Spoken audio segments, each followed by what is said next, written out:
ربنا يا ربنا ربنا يا ربنا ربنا يا ربنا ربنا يا ربنا ربنا يا ربنا. Assalamualaikum warahmatullahi wabarakatuh. Alhamdulillah wassalatu wassalamu ala rasulillah, amma ba'du. Puji syukur kita panjatkan kehadirat Allah subhanahu wa ta'ala yang senantiasa menaungi kita, menaungi seluruh makhluknya di kolong buminya Allah subhanahu wa ta'ala, menaungi dengan langitnya yang terhampar luas, dan senantiasa memberikan rezeki kepada hambanya, kepada seluruh makhluknya tanpa kecuali, dengan hamparan buminya yang subur. Sholawat dan salam selalu terlimpah dan tercurah kepada seluruh kekasih-kekasihnya, para nabi, para aulia, para sahabat, dan orang-orang yang dicintainya, dan seluruh makhluk.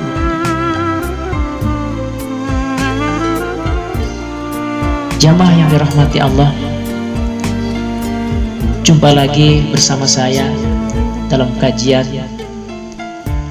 memaknai makna kehidupan, memaknai kehidupan ini. Seperti biasa, saya membawakan beberapa hadis qudsi yang disampaikan oleh para ahli hikmah. Saya sendiri bukan ahli hikmah, saya hanya ingin membacakan, menyampaikan apa yang dituturkan oleh para ahli hikmah.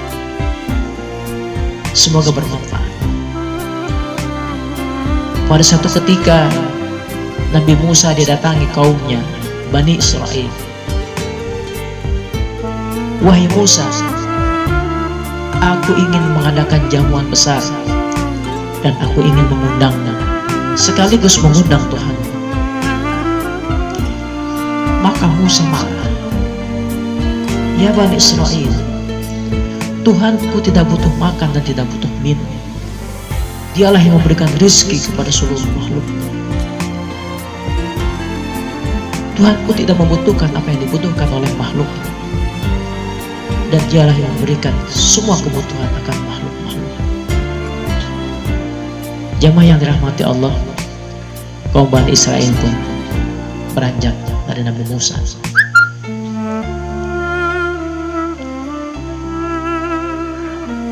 Ketika Nabi Musa berkunjung ke Gunung Tursi, Allah menegur Nabi Musa. Wahai Musa, kenapa undangan dari kaummu tidak kau sampaikan kepadaku? Kenapa undangan dari hambaku tidak kau sampaikan kepadaku? Katakan kepadanya, saya akan berkunjung kepadanya Jumat petang. Itulah yang dikatakan Allah kepada Nabi Musa. Tolong sampaikan kepada kaummu, tolong sampaikan kepada kaummu. Maka ringkas cerita, Nabi Musa pun menyampaikan kepada kaum Bani Israel. Ya kaum Bani Israel, aku akan datang kepada jamuanmu, dan Tuhanku pun dan Tuhanmu pun akan datang. Tuhanku dan sekaligus Tuhanmu akan datang. Jamaah yang dirahmati Allah, tiba waktunya Jumat petang itu. Nabi Musa datang. Setelah nunggu beberapa saat, datanglah seorang tua yang kelelahan karena habis bepergian dalam perjalanan jauh. Ya Nabi Allah, aku lapar, aku Aku dari perjalanan jauh, tolong berikan makan kepada saya. Apa jawab Nabi Musa? Wahai Bapak, nanti setelah Tuhanku datang, karena dia akan berkunjung ke sini, baru kau makan bersamanya dan kita semua makan. Kemudian Nabi Musa memerintahkan orang tua itu untuk mengambil air. Tolong ambilkan air, agar kamu pun punya andil dalam jamuan Tuhanku ini. Orang itu pun ngambil air, karena memang tubuhnya sudah kelelahan dan kecapean. Tambah dia lapar. Begitu sampai di tempat, wahai Musa, aku lapar sekali. Tolonglah berikan sedikit saja makanan, agar aku bisa menikmati makanan ini.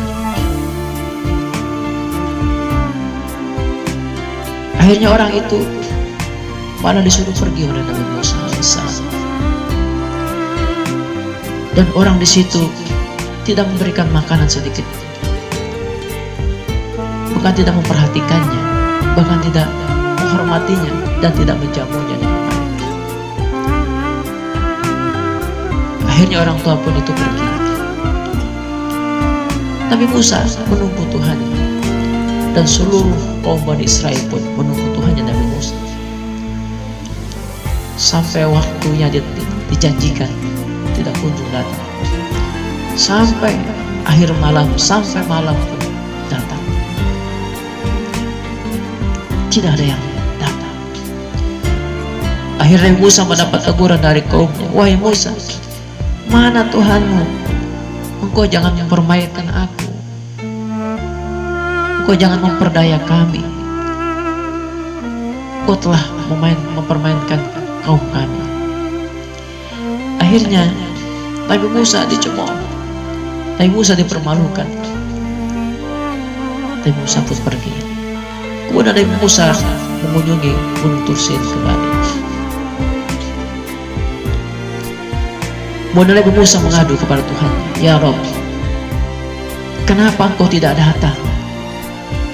Kau pun telah berjanji bahwa engkau akan datang.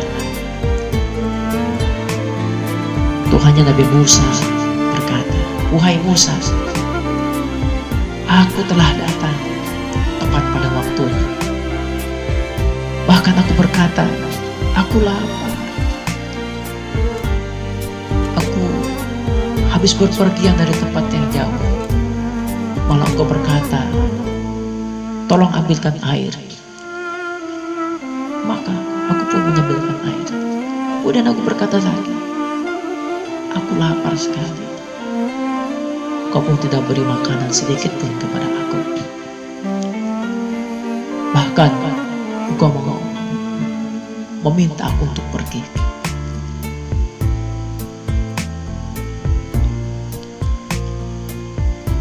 Nabi Musa teringat, oh iya, ada yang datang orang tua, tapi itu manusia biasa ya Rabb. Wahai Musa,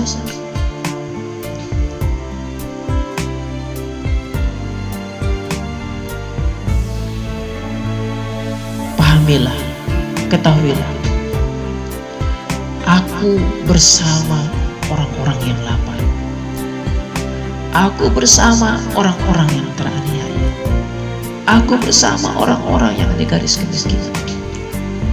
Kadang ada orang yang lapar, ada orang yang miskin, ada orang yang doib, ada orang yang teraniaya. Aku bersamanya.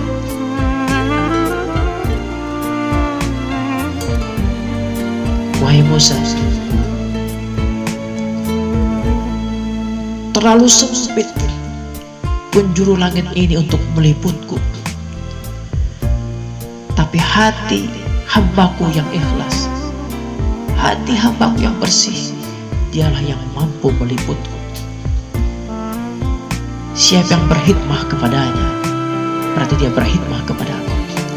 Siapa yang memperhatikannya dan menolongnya, berarti dia telah memperhatikan dan menolongku. Siapa yang telah melindunginya, siapa yang telah membantunya, siapa yang telah memberi makan kepadanya, berarti dia Jamaah yang dirahmati Allah, kenapa Allah selalu mengatakan dalam hadis-hadis qudsinya, dia bersama orang yang fakir, dia bersama orang yang dhaif, dia bersama orang yang lemah? Karena Allah akan menjaganya, karena Allah selalu menjaganya agar dia tidak mudah terjerumus ke lembah kehinaan dan ke lembah maksiat. Jamaah yang dirahmati Allah, dari hadis ini mengandung pelajaran bahwa orang-orang yang di bawah garis kemiskinan, janganlah khawatir, janganlah berkecil hati, karena Allah selalu bersamanya. Dan orang-orang kaya pun bisa bersama Allah, bisa dekat dengan Allah, kalau dia mau memperhatikan saudara-saudaranya yang di bawah garis kemiskinan, di bawah saudara-saudara yang lemah. Disitulah Tuhan akan hadir sedekat-dekatnya. Sebagaimana firman-Nya, wa idza sa'alaka ibadi anni fa inni qarib. Jika hambaku bertanya kepadamu, di mana aku? Katakan, aku amat sangat dekat. Jadi siapapun akan didekati Tuhan dan bisa mendekati Tuhan. Jamaah yang dirahmati Allah, alangkah indahnya jika hadis ini banyak dipahami oleh banyak orang. Mari kita melaksanakan ini. Yuk sama-sama kita laksanakan hadis ini dan nasihat ini. Mudah-mudahan kita semua termasuk orang yang dekat dengan Allah dan bersyukur apa yang telah dikaruniakan oleh Allah Subhanahu wa Ta'ala. Terima kasih atas perhatiannya. Mohon maaf atas semua kekurangan. Jumpa lagi di lain kesempatan. Semoga bermanfaat. Wassalamualaikum warahmatullahi wabarakatuh.